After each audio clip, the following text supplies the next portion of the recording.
Привет, интернет! С вами Ино, и сегодня я поведаю вам о своей тайне переводчика, о своем пути. Я расскажу о том, как поняла, что в этом мое призвание, почему предпочитаю именно сектор анимации, как оказалась на Анилибре и как отношусь к своему призванию переводчика. Ведь касательно моего призвания у меня есть особая философия и особые убеждения. Но начнем с предыстории. Все началось давным-давно, в моем детстве. В прошлом видео я уже говорила о своих вдохновителях из мира аниме, но дело в том, что анимация в целом всегда занимала важное место в моей жизни. Еще в детстве я была знакома с анимацией разного сорта – европейской, русской, японской. И, как и для многих детей, Дисней стал для меня своего рода воспитателем. В детстве я не понимала шарма советских мультипликаторов и отдавала предпочтение зарубежным движущимся картинкам, и Дисней занимал среди них главное место. Мне нравилось смотреть за игрой цвета и света, мне нравилась музыка, мне нравились яркие краски, мне нравились истории. Белоснежку я и вовсе засмотрела до дыр, в Винни-Пухе вглядывалась в каждую карандашную черточку, а то и самой сцены в Дамбо и вовсе не боялась, а скорее получала искреннее удовольствие от нее. К слову, в то же время началось мое изучение английского языка, различные компьютерные игрушки, книжки, учебники и, конечно же, мультфильмы. Ох уж эти кассеты, привезенные отцом из-за рубежа. Потом я открыла для себя японскую анимацию, а затем полюбила и отечественную. В подростковом возрасте я уже осваивала анимацию и других стран, и даже сейчас продолжаю следить за индустрией анимации. Кстати говоря, французы в последнее время очень даже радуют полнометражными мультфильмами, такими как «Маленький принц» и «Аврил» и «Поддельный мир» 2015 года. А все почему? Потому что в анимации я всегда чувствовала свою жизнь. Мне всегда было легче переживать анимированному персонажу, нежели герою фильма. За неимением друзей до школы и будучи изгоем в школе, у меня всегда оставалась анимация. Герои, которые раньше были моими единственными друзьями, наставниками, а кое-кто даже стал кое-чем большим. Даже все мои тульпы и сервиторы основаны на анимационных образах. Я взрослела, нужно было думать о том, кем работать. Естественно, мне хотелось тем или иным образом связать свою жизнь с анимацией, ведь в ней, повторюсь, была моя жизнь. Конечно же, будучи ребенком, я посещала разные секции, но о рисовании никогда и речи не шло. В старших классах о художественной школе тем более говорить было бесполезно, хотя я и пыталась. Выходит, аниматором или дизайнером персонажей мне было не стать. Но кем тогда? А что мне еще нравилось? Правильно, языки, если быть точнее, английский. Он давался мне легко, сейчас я даже могу назвать себя билингвом, он мне нравился, мне и сейчас приятно на нем разговаривать, читать вслух и писать. Ни к каким другим предметам я такой сильной тяги не испытывала, может быть, к литературе. Да и писать мне нравилось лет с 7. Я могла часами сидеть и писать свои неуклюжие истории.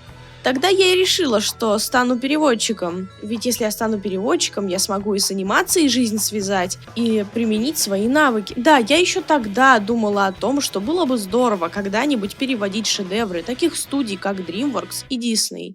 И вот я в старшей школе, уже знаю, кем буду и что буду делать. Оставалось что? Отработка навыков и практика. Начала я, конечно же, с литературных текстов. Все перемены я сидела и строчила в своей тетради перевод новеллы, стараясь переводить, как только находилось время. К слову, переводчик мне тогда казался вообще единственным вариантом, потому что, например, в своих детских историях я настолько разочаровалась, что на тот момент мне показалось, что писателем мне уже никогда не стать. К счастью, сейчас я увереннее в своих писательских навыках. В общем, в том возрасте я видела для себя лишь один путь. Путь литературного переводчика. И в радость, и заработок. А работа должна быть именно по призванию. Она должна приносить удовольствие, и никак иначе. По крайней мере, я всегда так считала и считаю. Вернемся к тому, что мне нужна была практика. На бюджет-то я поступила, но вот факультет был нежеланным. Сразу стало понятно, что в этом учебном заведении мне нужного опыта и нужных знаний не дадут. А мне это было необходимо. Так я добралась до аниме-проектов, где в переводчиках всегда есть нужда. Но не сразу пошла я на Анилибрию, потому что прекрасно понимала, что надо еще потренироваться, и только потом подавать заявку на какой-то действительно крупный проект. Если честно, я даже уже и не помню название той команды, в которой переводила до Анилибрии. И, кажется, у них так ничего и не вышло, и они развалились. Но мне был необходим этот опыт. Да, мои сабы были тогда просто ужасны. Но тогда у меня начало складываться представление о труде переводчика.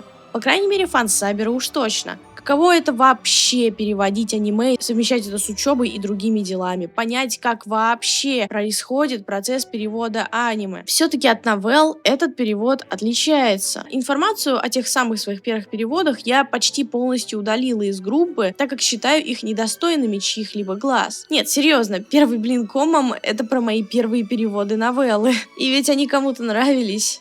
Но, с другой стороны, именно позитивные отклики все больше и больше убеждали меня, что перевод — это мое, и мотивировали развиваться. И вот он, долгожданный миг. Я подала заявку на Анилибрию, и, о боже, ее приняли!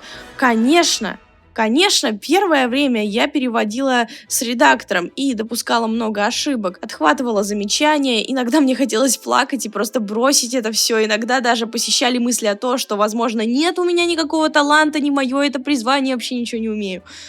К счастью, мне удалось это все перебороть. И пускай были не очень приятные ситуации. Я очень рада, что нахожусь сейчас в этой команде. Ведь когда занимаешься чем-то в коллективе, особенно в крупном и серьезно настроенном, обучение происходит успешнее, быстрее и дает некоторые дополнительные навыки помимо основных. Да, я стала, как мне кажется, вполне неплохим переводчиком, но еще и выработала стрессоустойчивость. Получила представление о той же работе в команде и об общении с людьми в целом.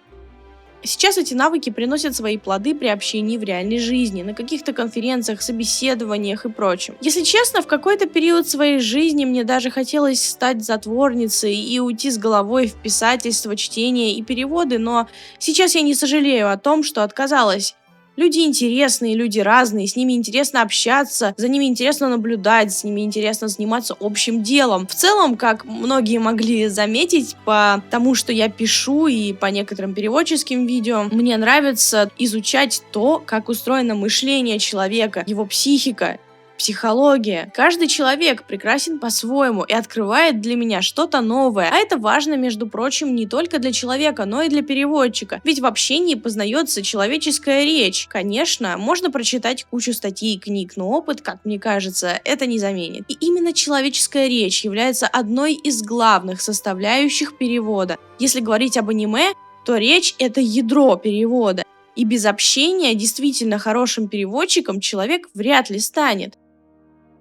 Прежде чем я перейду непосредственно к моей философии касательно перевода, я хочу сказать, что мне действительно нравится переводить как субтитры, так и какие-то литературные тексты. Когда я этим занимаюсь, я испытываю невероятную страсть, я испытываю невероятную бурю эмоций. И для меня это мое пламя, это мой жар, это крик моего сердца.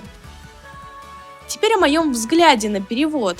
Дело в том, что у меня на этот счет есть свои убеждения и своя философия, как я уже говорила в начале. Но помните, что это всего лишь мое мнение, всего лишь мой взгляд. И у любой философии могут быть несогласные.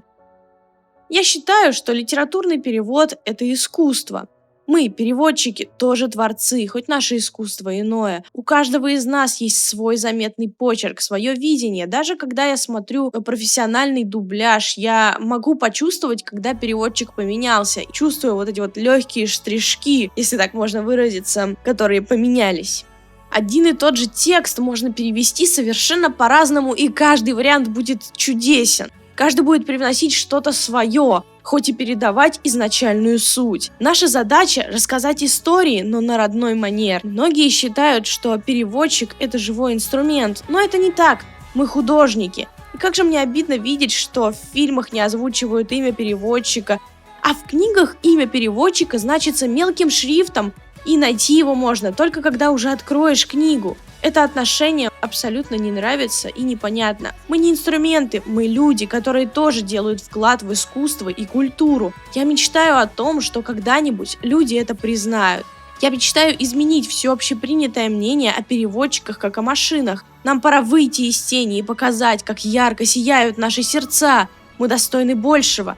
Да, на уровне фанатского творчества нас уже потихонечку признают. В сериях наши ники зачитывают, а, к примеру, для одной из переводчиков комиксов в фандоме Асамацу Сана даже рисовали арты с ней и шестерняшками. Я просто мечтаю о том, чтобы так было и на официальном уровне. Переводчики-творцы, и потихоньку приходит наш час заявлять о себе.